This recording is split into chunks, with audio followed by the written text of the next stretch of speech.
So recently, I've been gaming the finals pretty frequently in the past couple weeks since I kind of stopped playing Destiny again. Not that I never necessarily stopped playing the game, as it's always been a mainstay shooter in my small rotation of FPS games. But whenever I did play or hit up some friends to play with, they would say things like, "Oh, I forgot that game exists," or "That game is still going." Something like that. And that seems to be a sentiment all too common surrounding the finals these days. So I want to kind of explore why that is. Having remembered that I did a short analysis on the game when I was at roughly 350 hours of playtime, it's sad to say that the gameplay did not change in a substantial enough way to keep the common gamers interested. Not that it's inherently a negative aspect of a game, personally, since I enjoy the gameplay. I just bring this up because it uses the live service model, and when people play a live service game, they're expecting a considerable inflow of not only content for those players to engage with, but also a shakeup in the gameplay experience enough of a degree where it challenges the meta slash optional builds or class setups. Sure, they have introduced some new weapons, gadgets, and specialty abilities that have some cool niche gimmicks to them, but most of the new gadgets introduced in Season 2 and 3 are kind of mediocre at best. What gets these players to change things up are usually, their desire to change things are motivated by the curiosity to mess around because it's something new, or that the existing options that have been around for a while have been so heavily nerfed that you might get more value from running something else that's new. I think the heavy class is probably the best example of this phenomenon. At the beginning of this game's lifespan, heavy was by far the best class of the three, and it wasn't even close. It had a shield that you could walk up and take space with a hit value point of about 1750 at some point. Maybe it's a bit lower, I don't remember. But it was a lot for what a shield was capable of doing. These days, it's not at all that high, and heavy still has dome shield, which is also still really good, but it's also seen some nerfs over the months that the game's been out. The health value of the actual class is 350 hit points, but heavy essentially had an effective hit point value that was 2000 plus. Since the multiple nerfs, I think heavy has a decent belt of options to pick from in terms of gadgets and abilities. The same really could not be said for medium or lights, and boy, do I have a bone to pick with the light class. In short, I strongly dislike the class because it's so unenjoyable to play against. Let me explain. Even since I first played the finals, I've never enjoyed engaging with the light class because it's so damn ratty and degenerate. And what makes this true is the stun gun, which literally stops your movement and hinders your aim. It's also the invisibility gadget. Granted that both of those things have gotten a number of nerfs over the months, it's still insanely strong because players aren't really looking out for it or being ready for it when there's a lot of chaos happening. Light also has high burst damage weapons too, so combine that all together and it literally ruins pub matches for me, which is what I usually play in the finals. The rat gameplay loop of the light class is as follows. You cloak slash go invis, so it allows you to cross open spaces with no real danger to you at all. And you have your stun gun out in your hand while you're walking around roaming invis. You tase someone and they can't move, and then you just delete them with the high damage burst weapon. Throwing knives seem to be the weapon of choice these days because they are so oppressive for this reason alone. They do insane amounts of damage just on one volley. One volley of throwing knives will remove 180 points of your health, so it pretty much one shots lights and two hits mediums and heavy classes. Whenever I queue pubs, this is what I see in the lobby 95% of the time that I play. And it's so unfun and cringe to play against to the point that if I see lobbies with triple light team compositions, I just leave and find a new lobby because I don't want to play against that, man.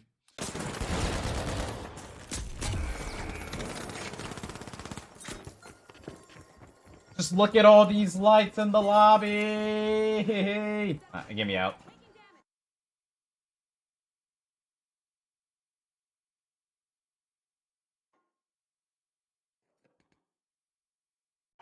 People that I play Destiny with, Except, yeah, too many lights. I'm gone. Too many. Mind you, even if I chose to stay, I'll still frag out and farm the lobbies, but I just don't enjoy playing against three trash can lights constantly cringing on me with stun gun and some kind of one-shot burst weapon. Personal feelings aside, I think the reason light is so popular to play, especially amongst casual players in pubs, is because it has the most variance in gameplay, and it's the class that allows players to express themselves in a variety of ways. Whether it's sniping with the grapple hook, getting to unorthodox angles and, looking at people from across the map, or, you want to be like an assassin from the Hitman series with the silenced pistol, which does a lot of damage, by the way. Or, you want to pretend to be Genji from Overwatch with throwing knives, or you want to be a pirate from back in the day with a cutlass sword. I just don't want to engage with any of that. Spicy take incoming, but the old wall hacks ability or recon senses from the medium class was less frustrating to play against than this. Sure, people knew where I was, but if they wanted to kill me, they had to confront me with a gunfight or aim duel. Where with lights, I'm just getting backshotted by Casper the Ghost with a stun gun, and then Thanos snapped from some burst weapon. It's a high TTK game, so with wallhack mediums back then, they had to either gun me or out aim me. And in case you haven't been paying attention to the gameplay, I got a heater of a gunny. My tracking is pretty damn good when I'm in the zone, right? Test my gangsta if you want, and you will find yourself in the respawn screen. Boasting aside, if Embark could implement some filter so I can choose not to play against lights at the expense of matchmaking times, I would ever be so grateful. I'll wait a couple extra minutes in queue if it means that I'll always have a smile on my face walking away from the game happy. All my personal beliefs about the gameplay aside, let's explore some objective flaws of the finals that and how that hurt the game long term. So I'll do my best to be as objective as I can. Now, on the list of big flaws, the first one that comes to mind was that the game was not feature complete, and that the open beta was kind of a waste. The version of the game in the open beta that Embark hosted for the game and the finished product are literally one and the same. There really is no difference between the beta that launched months prior to the full game releasing. The beta had no private matches and an awful rank system. I gave it grace because it's a beta, right? We're just testing the waters and giving feedback accordingly. But the full release launched an incomplete product, as I've mentioned just now.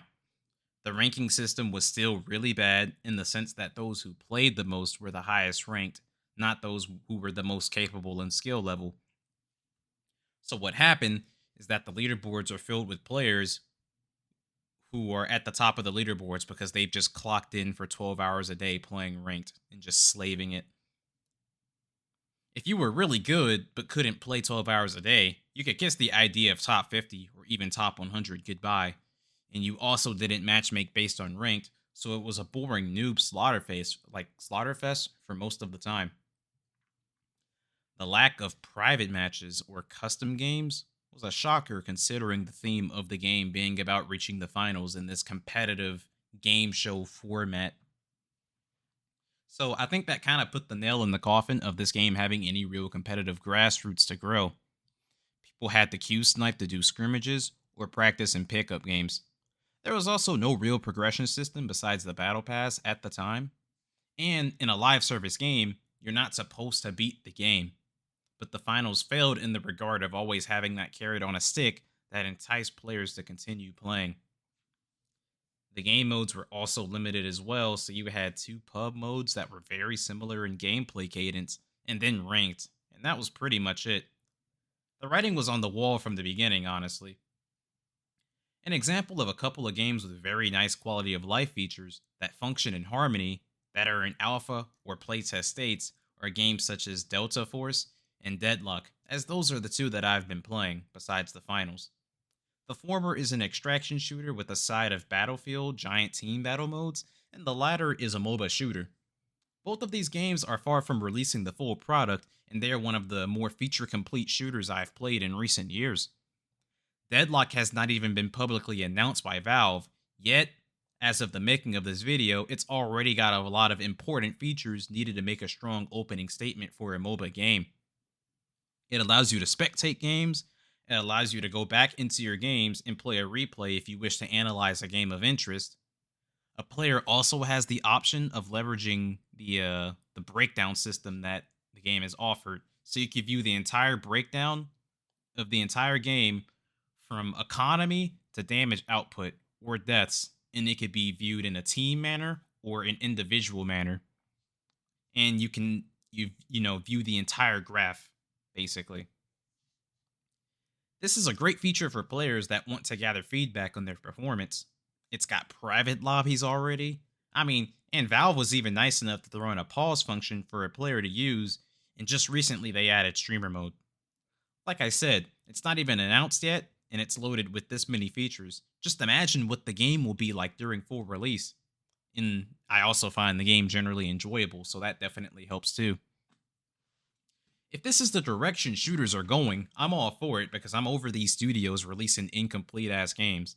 Like Embark, I love you, man. I root for the devs at Embark, but they released an incomplete game.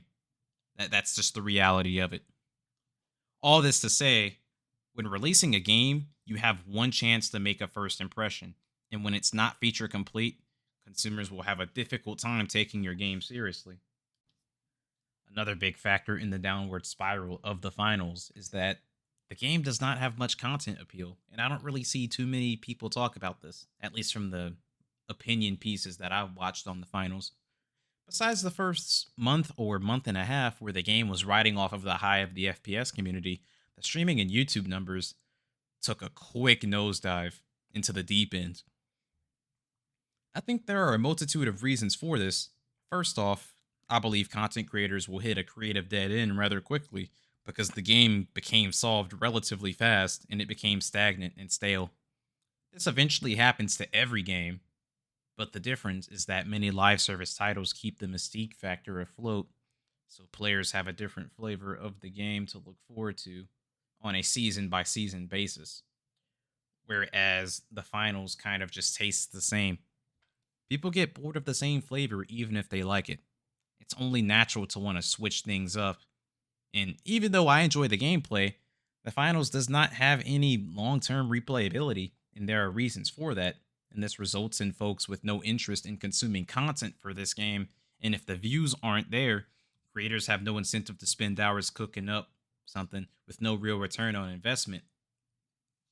For creators that have established themselves within the final space, the views are only going down. And if that is their main source of income, they have to go to a different game or do variety content. And it's very difficult to break into different algorithms if it sees you as a channel for the finals. My knowledge on YouTube is primitive, but I guess I'll use my anecdotal experience as an example. I'm not super active in Destiny 2 these days, but YouTube still sees me as a Destiny 2 channel. So if I wanted to make content on other games and have similar or better results, I would have to make a different channel so that my algorithm is fresh.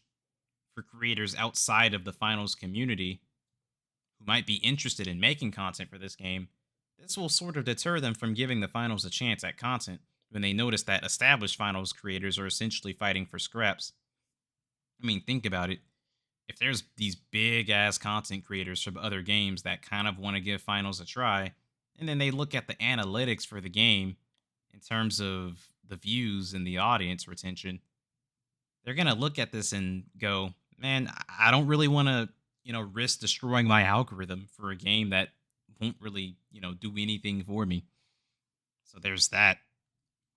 I think the most confusing part about this paradox is that creators can't really gauge what people are interested in watching. Nobody wants to watch some sweaty 3-stack stomp noobs in ranked all day, and no one wants to watch pubs. It's just, people don't really care to watch the game. I think another reason the game can feel repetitive is that the arsenal across all the classes are limited. So, as I mentioned earlier, there is no real room to spice up the gameplay. It's like listening to a genre of music and exploring the catalog of an artist and coming to the conclusion that when you've heard one song, you've pretty much heard all of them. I want to bring up Deadlock again, and maybe I'm glazing too much since the game is fresh, so the novelty is still there. But with the nature of MOBA games like League or Dota, there are a plethora of characters to pick from with completely different playstyles, and not only that, there are items that you can buy in the shop as you progress throughout the game that completely change the gameplay for your character. An example might be a gun focused character where the bulk of your damage is done with your gun based attacks, but the character has some abilities that do a different damage type known as spirit damage. Instead of building the conventional left click spam attack damage build, what if you decided to build into a spirit or ability focused style?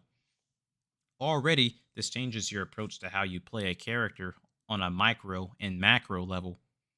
Things from the laning early game phase to variance in how you execute your combos when you're trading blows with another player. This adds a particular level of depth and replayability that the finals lacks regarding player choice and builds. I believe another cause for the feeling of repetitiveness is the game modes and the central theme of cash out deposits. I'll give credit where it's due with Embark creating a game mode in a shooter that feels innovative and unique. But the problem is that they believe they have to center every playlist in the game around this cash out idea. I think players will be appreciative of a straight up deathmatch mode in a small confined map or space to do it in, where kills are the win condition instead of cash deposits. Even when playing public matches, the maps are so big that there can be a lot of downtime in between the action, and that can get boring. When I stream the finals, I'm usually playing Bank It because I just want to shoot bad guys. I don't care about winning. But sometimes if you get team wiped, the game just spawns you in Zimbabwe away from everybody else. So if you happen to be a player or in a group of players who die a lot, it can feel like you're spending more time running to the action than being in the action. Embark used to do these limited time experimental modes, such as Free for All Bank It, and I thought it was a nice switch up. I guess the permanent experimental modes that stuck around are Power Shift and Terminal Attack, but the structure of the game is not conducive to the success of these modes. Point being, not every player wants to play a game and have to think about abstract like objective or strategy. Most people just simply want to shoot bad guys. Now, of all the problems that the finals does have, I think the biggest one that Embark is facing by far is that the game doesn't know which demographic of player it's catering to, and thus it causes a considerable amount of friction between different player demographics, especially when it comes to discussing the balance or the direction that the game should go. From talking to some of my regulars, whether it be in stream or just bros I generally like to game with, they often state that they would rather watch others play the finals than play it themselves. On the relatively casual side, some of the folks I have talked to state that the barrier of entry can feel like it's too high and that it asks too much of a certain skill level that they do not possess. Which kind of makes sense. The game has a long time to kill and it has a lot of movement options, which makes you go fast, so it demands a good level of tracking game. Not only that, but like I stated earlier, the maps are so big, so having a good understanding of optimal routing to get to points of interest is also important, which means you got to know where zip lines and jump pads are, as well as where to place them if you're using that utility. But the cherry on top is the pacing or tempo and how it fluctuates in real time. At one moment, you could be relaxing and walking to an area or defending a cash out with no real threat to contest you. Next moment, buildings are falling all over the place. There are gadgets and utility items everywhere. There's a lot of players everywhere doing everything. There's just a lot of things happening at once and at a light speed pace, so it can be too exhausting to play for hours. On the flip side, for more hardcore folks, the gameplay itself can be a fun competitive experience, but the format of the game modes are not competitive enough to keep those players around, albeit a minor percentage of the player base.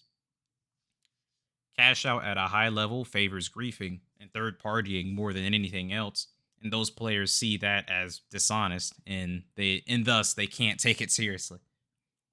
With that being said, this presents a unique challenge to Embark. If the game doesn't know who it's for, then there will be a lot of confusion on how to carry out balancing on how to carry out balancing and gameplay updates.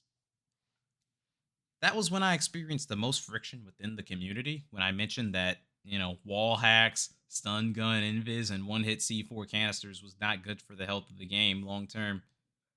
This is because I was clashing opinions with players who believes that these things allows the game to be more fun.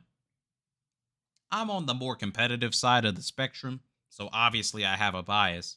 I value honest gameplay, great balance, and many other aspects of game design that does not harm the integrity of the game. Though I'm not delusional in thinking that the game should be catered to my demographic, I can concede to the notion of a middle ground that all players can tolerate in harmony, although it's wishful thinking at this point. I don't mind the idea of a rock, paper, scissors approach to gameplay or balance, but where I draw the line is when rock is Thanos and it's better than everything else by light years. Who is this game supposed to be for? Only Embark can answer that question. I know I've yapped for long enough, so to conclude, I'm not dogging on the finals. I'm not trying to doom post or anything. I'm just throwing in my observation of why the game isn't getting the recognition that I believe it deserves. I really enjoy this game, and although it's far from perfect, I believe it's the best shooter that's released in recent years. Since the launch of the game, Embark has only made valiant efforts to improve upon the game, and for what it's worth, most of the feedback or the negative things that I mentioned earlier in the video have been addressed pretty well. And while that's noble and great, it does not seem to be enough to keep players hooked on the game long term. It seems that Embark can get folks to play the game and try it, but they can't keep them hooked, which is the interesting challenge that they're going to have to navigate. With that being said, I'm going to pivot here and sort of offer some social critique on the culture of FPS gamers as a whole. How many of you stated that you want something innovative, something new and fresh? Why does every game feel the same? Something along those lines. The finals is everything the modern FPS gamer has been asking for in theory when you consider the feedback on the state of FPS games. If the result of the finals lack of huge success proves anything, it's that the gamers are not really in the market for innovation and uniqueness and novelty as much as they say they are. They just want a different version of an existing game that already exists, which is why we get a bunch of clones of games that exist. These folks just want polished slop, not a fresh dish with a unique spin on it that challenges the standards. The finals is why a lot of game studios don't want to take risks like the gamers are suggesting. Gamers suggest, why not take some risks? You guys prove to the other studios, and you prove them right in thinking that it's better to be safe than it is to innovate. So it's just something to consider, so I'll leave you all with that.